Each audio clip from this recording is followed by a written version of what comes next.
Grabe yung mahal ng kamatis guys. 10 pesos to, kantong kaliit lang. Ito na ba kamahal? Grabe. Good na lang bumawi sa isda. Imagine 200 pesos lang ito mga madam.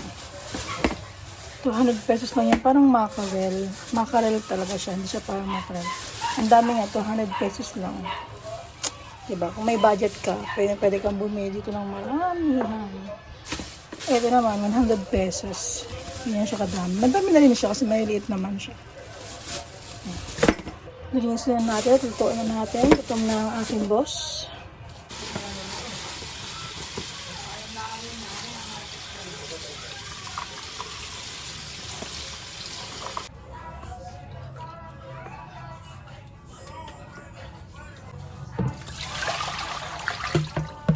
Dito na ang tinapon. Hiwa-hiwain natin para dumami. So yan, dumami na. Lagyan natin dito para maluto siya. Yan, dumami na. Grabe guys, meron pala ditong si kamatis. Bumili pa ako. 4 na piraso pala yan. Nabubulok lang. Grabe naman. Nakakaasar. Buto na isa lang yung binili ko. May kamatis pala dito. Ito tayong dalawa. Ito, kukunin ko yung buto niyan. Ito. Okay na yan. And then, meron dito ano. Hindi, kamatisan lang yan. And then, ganito. Ito, magic sarap ng dali. Sarap paminta. Then, yung mga nor cubes pa dyan. Tira pa yan ng Pasko. Lagay ko na dyan yung sibuyas, yung kamatis. Tapos ito, is ipunin ko. Kunin ko yung buto nito kasi bulok na siya. Kunin ko yung buto niya. Ewan ko kung okay pa to. Kunin ko yung iba. Pero I think parang hindi na siya okay. Huwag na nga, baka hindi rin mabuhay. Kumuha ko ng paper tissue. Yan, ito lang brasahan. Excuse me. Kumuha ko paper tissue, ilalagay ko to para matanggal yung moist niya. I mean, yung parang tubig niya. Ayan. Try natin magtanim ng kamatis kasi grabe, ginto ang kamatis ngayon mga around 270 ang kilo. Minsan nagmamahal pa yun ng mas mahal. Hindi lang ganyan. Eh, parang sobrang dali lang naman magtanim nito guys. Yung iba nga sa binggit yatapon lang yun, tapos ang mahal-mahal dito. Yan, tanim tayo. Next time sili naman, pag meron tayong medyo okay na sili. So, ako ng ganito. Dududugin ko tong kamatis. Lagyan natin yung kamatis.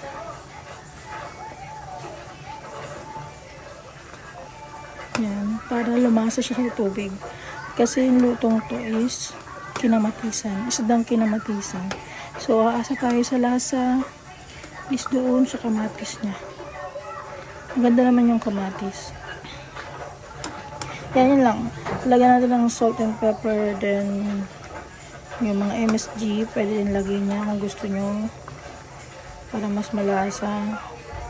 Then, yun lang. Hindi tayo lalagay ng pang-asim. Ito lang. Kaya siya tinawag na isdang kinamatisan. Yung lasa niya, iaasa natin sa kamatis.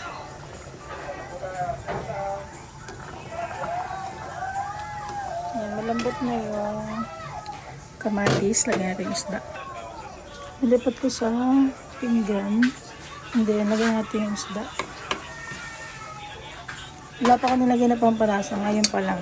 Kasi yung isda natin is may asin. So, baka pag nilagyan ko ng asin agad is umalat naman. So, lagyan na siya ng pechin, pepper, asin, ganyan. So, ito is pepper. Para may anghang.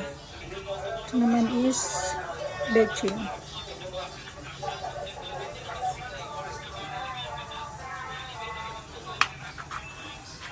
Okay, taste test. Yung lasa, saka natin lagyan ng asin.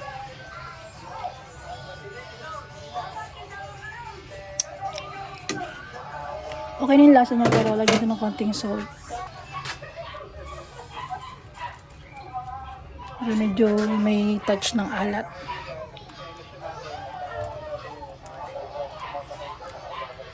Okay na yan. Doon naman tayo sa isang fish. Mahina na yung apoy nun guys. So, hayaan ko lang siya medyo maluto pa. Trabahuhin naman natin itong isang isda. Ito yung parang mackerel siya. Hindi lang parang mackerel talaga siya. Yung dami ko kasi hugasin. Hindi pa ako napahugas. Wait lang. Kainin ko pala muna yung asawa ko. Kasi baka magalit. Pakainin muna natin siya. Patayin natin yung apoy. Pakalayin ko muna ng konti.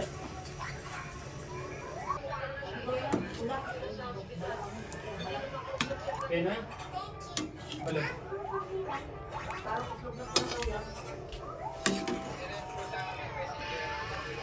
Ganda pala pero puti.